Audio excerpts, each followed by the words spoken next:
আসসালামু আলাইকুম রহমতুল্লাহ। বারবার আর শুনতে ভালো লাগে না, আর এটাকে ইস্যু করে বারবার রাজনীতি করা এটাও আর ভালো লাগে না। আমার যে মনে হয় ভারত সরকারের উচিত যে বাংলাদেশ সরকারের এই কাছে বলা যে তমুক দেশে যে ২৬ লক্ষ ভারতীয় আছে, অবৈধ ভারতীয় আছে, তাদেরকে বহিষ্কার মানে এর আগে বা আপনার সাবেক আইন উপদেষ্টা অধ্যাপক ডক্টর আসিম নজরুল উনি বলেছিলেন ২৬ লক্ষ ভারতীয় বাংলাদেশে চাকরি করে। তো ২৬ লক্ষ ভারতীয় বাংলাদেশে চাকরি করে, অবশ্য আমার চোখের সামনে একটাও পড়ি নাই।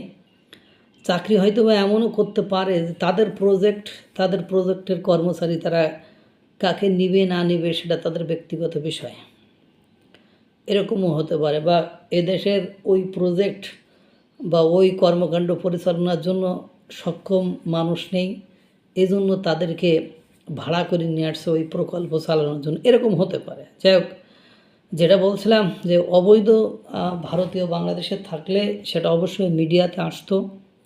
এর আগে আসিফ নজরুল বলেছিল। এখন সাম্প্রতিককালে গতকাল ইনকিলাব মঞ্চের জাবের তিনি আবার একই কথা বলেছেন যে ২৬ লক্ষ ভারতীয় বাংলাদেশে যেগুলো রয়েছে তাদেরকে বহিষ্কার করতে হবে।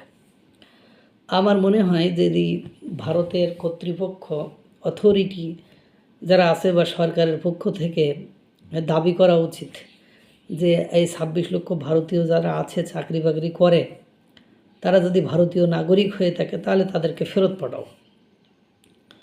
আর ভারতীয় নাগরিক যদি এদেশে কাজ করে তাহলে আমার যা মনে হয় লিগ্যাল প্রসিজার মেনটেন করে এসেছে, তাদের চাকরি করার সক্ষমতা এদেশে আছে। নইলে অবৈধ চাকরিজীবী একজন আইন উপদেষ্টা তিনি যেহেতু একথা বলেছিলেন, যদি অবৈধ লোক এদেশে আবার চাকরি করে এরকম হতো তাহলে তাদেরকে সব ধরে তো ডিটেনশন ক্যাম্প বা তাদের মানে ধরে তাদের দেশে পাঠানো কথা ছিল।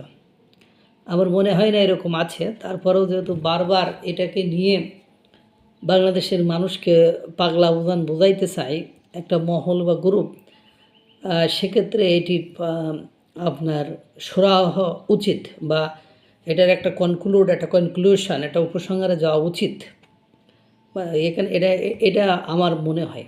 কারণ বারবার এক কথা বলে মিডিয়ার সামনে মানে কি একটা অবস্থা, না বাংলাদেশ সরকার একটা প্রমাণ দেখাইতে পারছে, না দুজনকে ধরে নিয়ে জেলে ফাঁড়ি বলছে যে হ্যাঁ বাংলাদেশের নাগরিক, ভারতের নাগরিক, এদেশে অবৈধভাবে ছিল, তাদের নাগরিকত্ব নেই, এদেশের নাগরিকত্ব নেই, তারা আবার চাকরি বাকরি করে।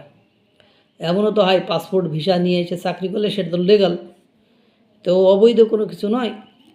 এখন ঘটনা হয়েছে যে বাংলাদেশের পক্ষ থেকে বিভিন্ন দাবি দেওয়া ভারতের কাছে করা হয়।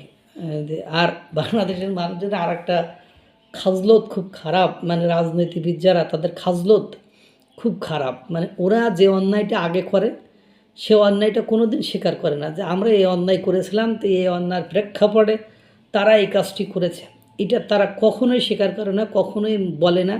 আমার কাছে এইটা খুব মানে অস্বস্তিকর, বিরক্তিকর মনে হয় যে সবসময় আমরা অমুকেরই করবো, তমুকেরই করবো, এরে মারবো, ওরে ধরবো, ওরে কাটবো, এরে মারছি, ওরে ধরছি, এরে কাটছি।